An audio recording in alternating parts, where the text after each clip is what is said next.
So when you think about pro hockey players from across New Brunswick over the last 30 years, a lot of names come to mind.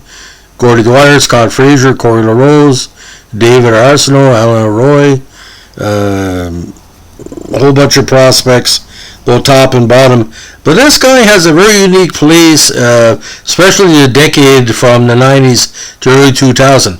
He was taking more penalty minutes per game than probably any player in minor pro hockey history up until that point. Not a dirty player, but like a player that wasn't scared to drop the gloves. When you come from St. John, New Brunswick, you got to grow up tough, because St. John is known for, being dedicated to many endeavors, sporting, business, and otherwise. But Andy Bezeau, born March 30th, 1970 in the Port City, showed everybody that with a little bit of skill and a little bit of determination, you can go far. He was an NHL draft pick that ended up being a trivia question for many U.S. minor hockey leagues, because they're wondering how in the heck did this guy score so many goals and get so many minutes and penalties.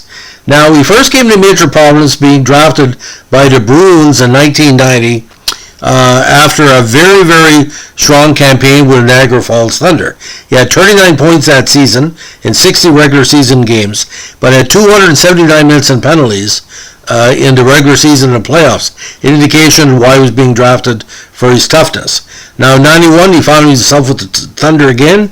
We had 24 points in 24 games and 15 points in 14 playoff games with 149 minutes and penalties. You're seeing a trend here. Now, 5'9", 185, 231st overall. He eventually reported to the Bruins EHL affiliate in Johnstown in 1992.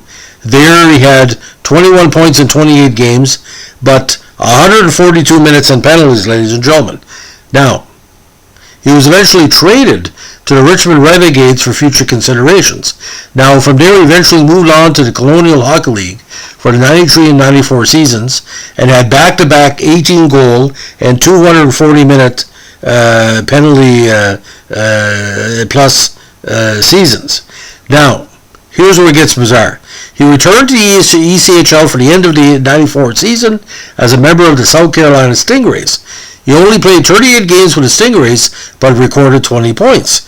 He also totaled 352 minutes and penalties, which was the second highest total in the league. Now, Trevor Buchanan, a former Hartford Whalers draft pick, recorded 422 penalty minutes, 70 more than Bezo, but also played in 29 more games than Bezo. Now, after splitting the 95 season with the Brantford Smoke and the Muskegon Fury, he spent his next 4 seasons in the IHL. Bezo recorded a record 590 penalty minutes during the 96 IHL season, 176 more than Las Vegas forward Sasha Lokovic. He was in the penalty box so often he should have sold ads, ladies and gentlemen. Now, Bezo was also involved in one of the IHL's strangest trades at the start of the 97 season. He was upset with the Comets and demanded a trade, even going as far as attending training camp with the Michigan K-Wings while still officially being a member of the Comets roster.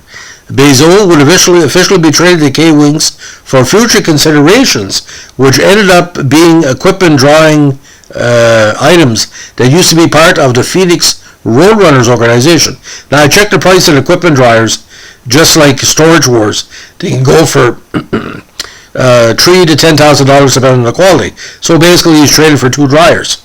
Now, Bezo played 1 game with the K-Wings before the trade was officially voided by the league, and then Bezo would be later be traded to the Detroit Vipers.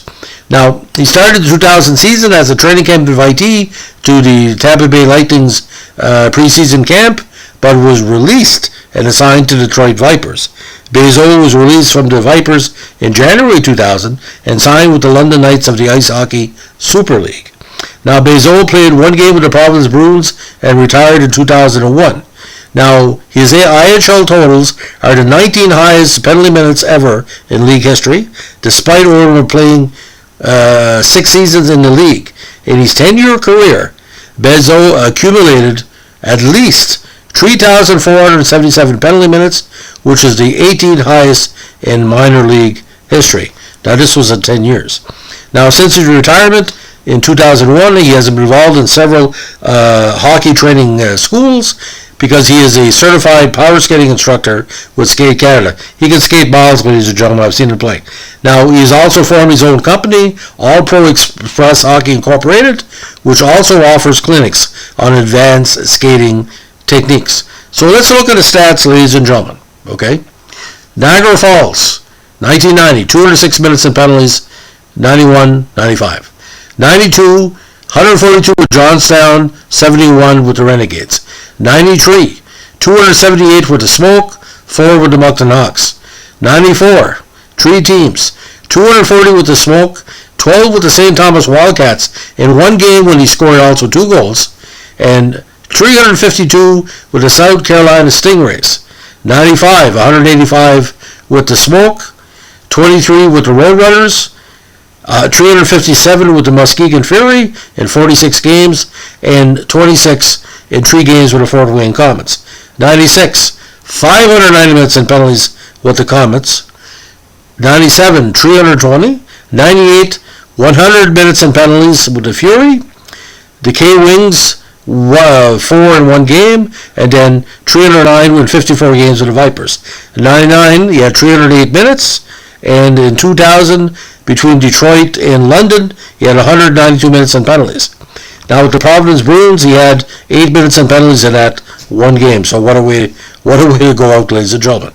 So, but he was no goon, this guy. Like I said, 92 he had 12 goals, 93 he had 18, 94 he had 30 goals, 95 he had 22, Fort Wayne 96 he had 10, Fort Wayne he had 4, 98 he had 16 goals, and again the stats prove it out. He could score goals. Finally, the IHL totals 246 games, 27 goals, 36 assists for 63 points, 1,728 minutes and penalties.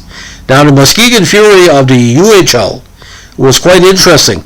He reached a 100 penalty minute mark in only 17 games, but scored 16 points, including 7 goals. So tremendous totals. Now awards and honors, there are a little bit we want to mention. He was a penalty minute leader in 93 for the Brantford Smoke, 278. Penalty minute leader 95 for the Smoke and the Fury, 542, and again 96. Penalty minute leader with 590 with the Fort Wayne Comets. So consider this, ladies and gentlemen. Okay, an 80-game season. You're getting 60 minutes to play a game. Okay, by my math, 10 full games he served in the penalty box or got penalty minutes for. 10 full games of a 80 or 82 game season. It's got to be respected. Is there a place for Andy in the Rudzik Sports Hall of Fame down the road? Hard to tell. We talked the other day about deserving players not in the Hall. If there was a New Brunswick Hockey Hall of Fame, I would basically consider him because you look at his decade of career, and like I said, he was putting up some really good results. And everybody was on edge when he fought because he would fight. Good fighter. And like I said, not a goon, but like I said, he was there for a role, and he was a role player. And it's comparable to the Q League penalty minutes that people like Gordie Dwyer and Peter Royal got back in the day. So anyway, if you like what we're doing here, ladies and gentlemen, give us a like, comment, and subscribe. Don't forget it's post-Oscar Monday, and if you want to make a request, any Oscar-related hockey movies or Oscar-related hockey players, please do so. Our podcast channel is open to all suggestions. By the way, if you see Andy Bezo on the streets of New Brunswick, just basically tip your hat saying, did you take a pillow with you? That would be the question. If I'm going to be in the penalty box, I bring my own pillow. That's what I would do. Because those boards are hard to, those wooden or plastic, you never see comfort. Maybe Andy should be a statistician in the penalty box. That'd be great. I think you know every penalty in the book. Thanks for listening. Bye.